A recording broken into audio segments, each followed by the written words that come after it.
Alright, so welcome back to another epic mod update. That was kinda cringy. As always, the download is in the description, but stick around to see the new features, and it won't take that long, so definitely stick around. If you want to see all the previous features, I'll have a link to my previous video which explains all of those. And don't forget to subscribe if you want, but you totally should. Okay, anyways, any of the features that I mentioned in this video you can enable or disable by opening the menu /SBA, and you can go through the pages and whatever, and all the features are right here. Alright, Biscuit from the future here. I just want to say that once you download this update, all the locations from the previous update are going to reset, so make sure to do /SBA, click edit locations, and then set it back to where you want it to be. Alright, so first off, we have the item pickup log. So basically anytime you pick up or drop an item, it'll show up wherever you put it on the screen. You may be asking, why do I need this feature? But for example, if you're killing Enderman in the end and you're looking for summoning eyes, you don't have to keep opening and closing your inventory or whatever. It won't really be distracting or anything, because even if you fill up like a full inventory of pumpkins, it'll only say like plus 1,000 pumpkins or whatever. And a big thank you to Diddy Skywalker on our Discord for adding this feature.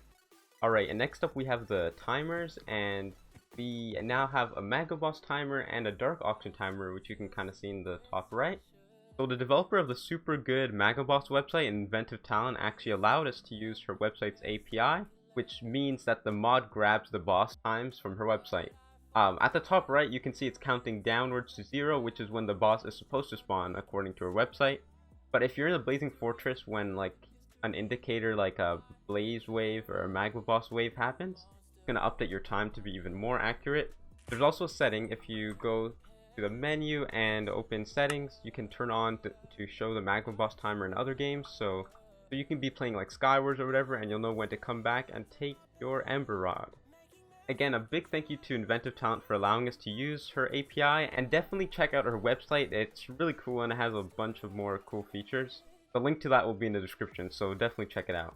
The Dark Auction timer is pretty simple. It just uses your system time. You can see at the top right, the counter is counting down. It should spawn in about 10 seconds. Boom, he spawned right now, and that was pretty close. Alright, so next up is a feature to avoid breaking stems. So if you're like me and you like collecting those epic Minecraft coins, you can just move your mouse side to side crazily, and you won't even break any stems at all. You'll see that it's going to say a message in chat, and it won't let you break it. So you don't have to worry about ever like swinging your mouse to the side or whatever. And if you actually do want to break a stem, just pull out your bare hand and then you can break it. Alright, so the next feature is to avoid bows from resetting when you kill a mob.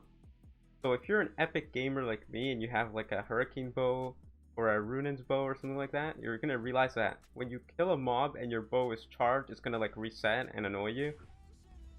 Alright, so right now I have the feature disabled just to show you what it does. So if I shoot at that magma cube over there and I charge my bow, you're gonna see that it kind of resets. So I'm gonna shoot and I'm gonna charge my bow, and you're gonna see that it goes back down, and it kind of gives you like a delay when you're shooting multiple mobs. Now with the feature enabled, you can shoot any mob like that one all the way back there and charge it, and you're going to see nothing happens. Your bow literally just stays how it is, like it's supposed to be, and you can just kill your mobs without any worry, and you can just spam it. Oh, okay, if I had aimed, maybe, yeah. Alright, this next feature was actually from last update, but it didn't make it to the video, so I'm just going to explain it now. So if you're like me and you have item frames on all your chests, you might realize it's kind of hard to open them. But if you have this feature enabled, it allows you to open chests through item frames, so you can just right click and it's going to open as if the item frame wasn't even there. Super handy. Now if you actually do want to rotate an item frame, you can just hold down Ctrl and boom, and just use your right click while holding down Ctrl, and it will rotate. You can also just disable the feature, but that's more work, so just use Ctrl.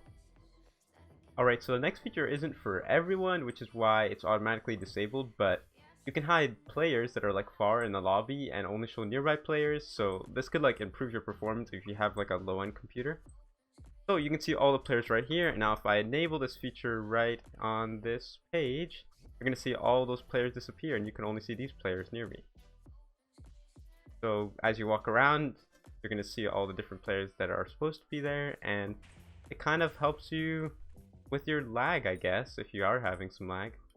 Alright, so the next feature just avoids you from placing enchanted items. Most notably the enchanted lava bucket, because I've been getting like 30,000 messages of people saying, oh, I accidentally placed my lava bucket and I lost it or whatever. So yeah, you don't have to worry about that if you have it on and it's automatically on. So in this update you can also change the style of the text.